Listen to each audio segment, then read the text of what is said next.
दर्शकों एक बार फिर आपका स्वागत करते हैं अब तक न्यूज पर। मैं जाबिर शाह। आज मालेगांव शहर रेस्ट हाउस में, मालेगांव ही नहीं, धुलिया ही नहीं, नासिक नहीं, मुंबई तक का मशहूर दिवगांवकर साहब मालेगांव रेस्ट हाउस में आए हुए। उनकी एक पत्रकार परिषद भी हुई।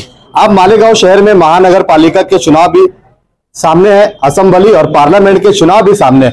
इस बात की चर्चा है पूरे मतदार संघ में खासदार के चुनाव के लिए दिवगांवकर साहब का नाम काफी चर्चा में सुनने को दिखाई देता है। बड़े बड़े बैनर पोस्टर्स नासिक से लेकर धुलिया तक अक्सर दिखाई देते हैं। क्या कहेंगे आप इसके ऊपर? क्या चुनाव लड़ने की तैयारी में आप? भाई, भारतवर्ष जो है, भारत देश ये लोकशाहीवादी देश है। हर एक आदमी को लोकशाही की प्रक्रिया में समाविष्ट होना चाहिए।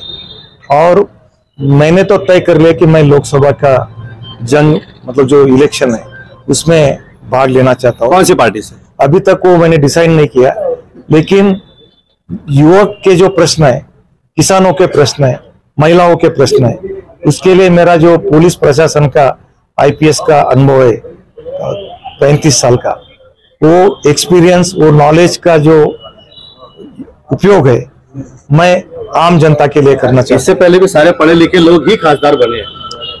पढ़े लोग, लिखे लोग और प्रशासन का अनुभव, इसमें बहुत फर्क है। मैंने मुंबई में एडिशनल कमिश्नर करके काम। पार्टी बार बार उनको अनुभाग के ऊपर तो रिपीट करती है, first time, second time, third time. मैं किसके बारे में, सभी पक्ष, मैं वो पक्ष की क्या राजनीति है मुझे मालूम नहीं है, उसकी नीति क्या है मालूम नहीं है। अमरीश पटेल कंटिन्यू 3 बार चुनाव हारे, पार्टी फिर उनको टिकट देती है।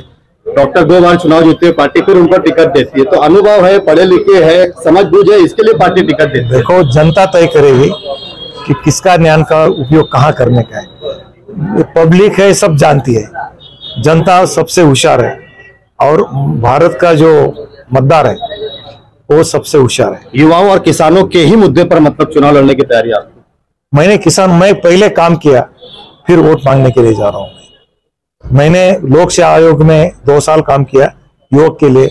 जितने चेंजेस कौन से भी पब्लिक सर्विस कमीशन में 1 साल में नहीं हुए, कौन से भी, वो हमने किया। आपको क्या लगता है मांझी की सरकार और अभी की जो सरकारें हैं ये युवाओं और किसानों के लिए काम नहीं कर रही है? मैं किसके बारे में नहीं बोलना चाहता हूँ, लेकिन आज हमारे देश के सामने जो समस्या है, युवक की बेरोजगारी की समस्या है, जो आज हमारे इंजीनियर्स है। मैं जब इंटरव्यू लेता था, जो BE civil, BTech civil engineer लोग दिन में सिक्योरिटी वॉचमैन का ड्यूटी करते थे और रात को स्पर्धा परीक्षा का स्टडी करते थे, जो आज हमारे देश में कम से कम 15 करोड़ लोग सुशिक्षित इंजीनियर लोग बेरोजगार है। तो ये लोगों का भविष्य हमको उसकी तरफ देखना चाहिए। दूसरी बात है, हमारा एम्प्लॉयमेंट का जो ग्रोथ रेट है वो 7% तक है, उसके बारे में हमको देखना चाहिए। और किसान का भी, यही तो सवाल है कि जो अभी मैं ध्यान नहीं दे रहे। नहीं, मैं किसके बारे में नहीं, और ज्यादा ध्यान देने की जरूरत है। अभी किसान के बारे में बोल रहा हूँ। मैं जब तक यहाँ आईजी आया था तब तक किसान के बैंक का चेक बाउंस होता था, उसको बिजनेसमैन, व्यापारी लोग चेक देते थे, बाउंस होता था, कोई एक्शन नहीं लेते थे। तो मैंने एक्शन लेना चालू किया। 5 डिस्ट्रिक्ट के किसानों के 50 करोड़ रुपए वापस मिल गए। तो विल पावर चाहिए। आज भी करोड़ों रुपए बाकी है, अभी भी निकालने की कोशिश कर रहे। आज बड़ी राजा आत्मसम्मान संगठन हमने गांव-गांव में स्थापित किया है। और आज भी मैं किसी भी फार्मर का कोई भी दिक्कत है तो मैं खुद एसपी आईजी के साथ बात करता हूं। और जब हमने चालू किया कि चेक बाउंस होगा तो एफआईआर दाखिल होगा, तो अभी चेक बाउंस का परसेंटेज 10% तक कम हो गया है। पक्ष तय क्यों नहीं है? नहीं, अभी सब मेरे तय नहीं करने के पीछे का कारण नहीं, अभी मैं समीकरण को देखा जा रहा है कि किसका ज्यादा समीकरण मजबूत होगा तो उसके साथ जाया जाए। मैं समीकरण नहीं देख रहा हूँ। मैं 1 मई को मेरा टेन्योर खत्म हुआ, अभी सिर्फ 1 ही महीना हुआ। 1 मई को मेरा पब्लिक सर्विस कमीशन का टेन्योर खत्म हुआ। अभी सबसे सोच के, सबसे बात करके, सबसे डिस्कस करके आज की पत्रकार परिषद भी क्या इसकी एक कड़ी है? नहीं, आज का जो पत्रकार परिषद था उससे लोकसभा इलेक्शन का कुछ संबंध नहीं था। जो एमपीएससी में हमने जो सुधारना की, एमपीएससी का कामकाज में जो गतिमानता लाई, वो सबके बारे में मैं मालूमात देने के लिए इंटरव्यू लिया था।